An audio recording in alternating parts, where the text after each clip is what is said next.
Muchaneta to Napel, and I'm here at Munich Fabric Start in the Key House, which is the Innovation Hub. I'm sitting with Fredrik Timour, who is the CEO and founder of Fashion Innovation Center, which is based in Sweden. Hello, Fredrik. Thank you for joining us today. How are you? Hello, Muchaneta. Thank you so much for inviting me. This is the first time you've come to Munich Fabric Start. What are your initial thoughts when you first came in? I'm quite impressed by the diversity and especially since fabrics and manufacturing will be very important for the transition, the whole industry. So I think that this is really where the real transition will happen. It's not as fancy maybe as the front, the fashion industry in general, but I think that this is where the real things are happening and the real innovation will happen. Yes, I mean the Innovation Hub for Munich Fabric is all about how can we bring the conversation to the forefront? Because as you know, or you might know, the textile industry is super traditional. Yes. So to introduce them to innovation is not an easy thing. But the good thing is that they are able to touch, feel, look at, and see, which is something that they're going to do this afternoon, because you are running a workshop which is going to be all about introducing them to the open connector and that kind of idea of innovation. Can you give us a little bit of insight about what they're going to learn at your workshop this afternoon? Yeah, I will talk a lot about collaboration and digitalization. And the reason why I focus on those two areas and why we're setting up the open connector as well is this is such a complex problem. I mean, if we're talking about the fashion industry and transitioning the fashion industry into becoming more sustainable, that we need collaborations. And we need collaboration, cross-industrial collaboration. We need tech companies, we need telecom operators, we need all sorts of players coming into the industry. So what I will talk about, how can we collaborate, and how can we collaborate through the digitalization players, and how can we actually create a business model and make money basically in the end as well, because we need to go to sustainable, but we also need to uphold some form of business for it. I think it's hard for the industry to turn competitor to collaborator. You know, it's kind of a hard pill for them to swallow. But I do feel like the industry is slowly moving in that direction. Would you say this is the case?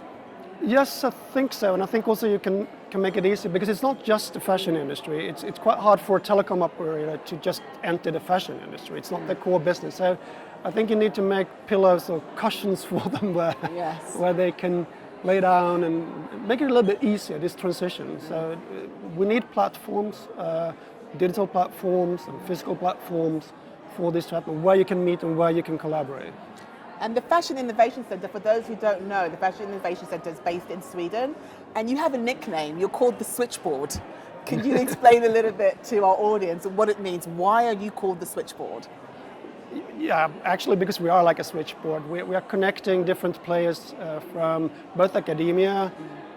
We work a lot with Brussels and the different kicks, the climate kick, for example. Trying to bring policy and politics, academia and the industry together, because a lot of times they speak very different languages. So we are like a translator in between the switchboard.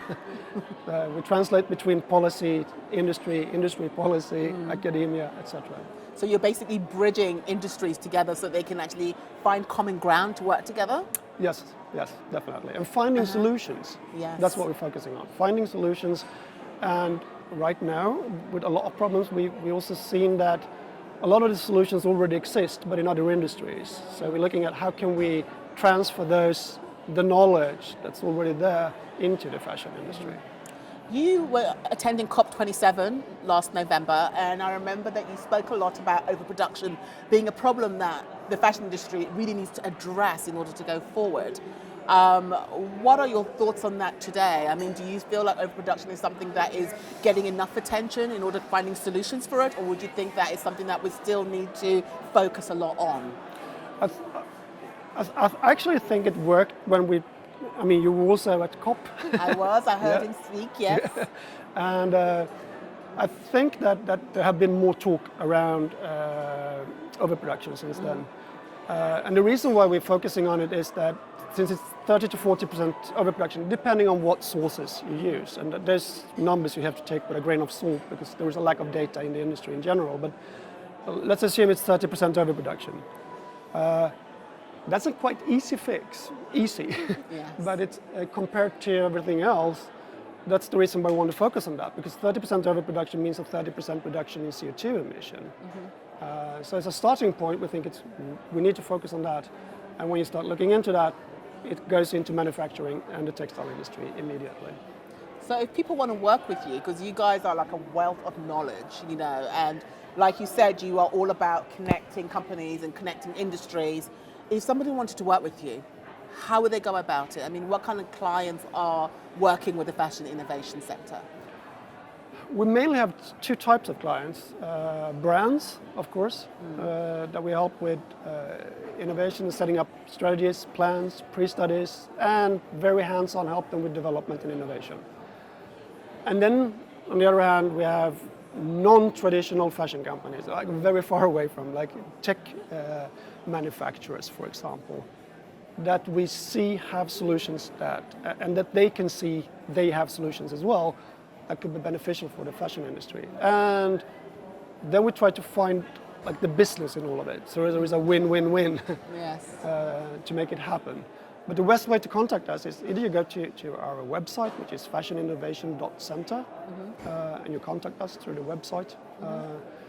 Or if you are a non-traditional fashion player or not yet entered the fashion industry, like telecom operators, etc., that's really where we see the most benefits, and those are the really ones that could help the industry as well. Like I said, with manufacturing solutions, digitalization solutions, etc. So people that attend this particular event are from the textile industry, which you know. What kind of key learning things do you think they need to understand when it comes to adopting innovation? Because like I said earlier, a lot of them are very traditional. You know, they're scared of technology. They think like, we don't need it, we're good, our business is good. How can we help them basically understand the importance of innovation and how they can actually implement it in their strategies? I think actually at this point in time, because me, like you, have been working quite a long time with digitalization in the fashion industry. And we've been preaching this for quite some time. But there's so many regulations coming now from EU as well. So I don't want to scare, because I don't believe in scare tactics, but at the same time, if you don't change, there is a risk that you don't have a business anymore. So I think that you need to start changing. You need to start looking into how can we set up an innovation. And some of those innovations needs to be cross-industry as well. So it's not fair to say that everything needs to be done by the fashion industry or a single brand, because it can't. If you're talking about tracking and traceability or waste handling solutions, those needs to be handled by EU, waste handling companies, etc., through regulations and standards.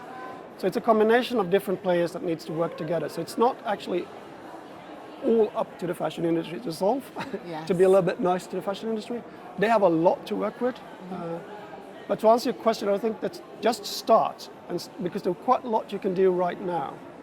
Looking into logistics solutions, just looking into simple infrastructure, like NFC tags, etc., IDs for your garment.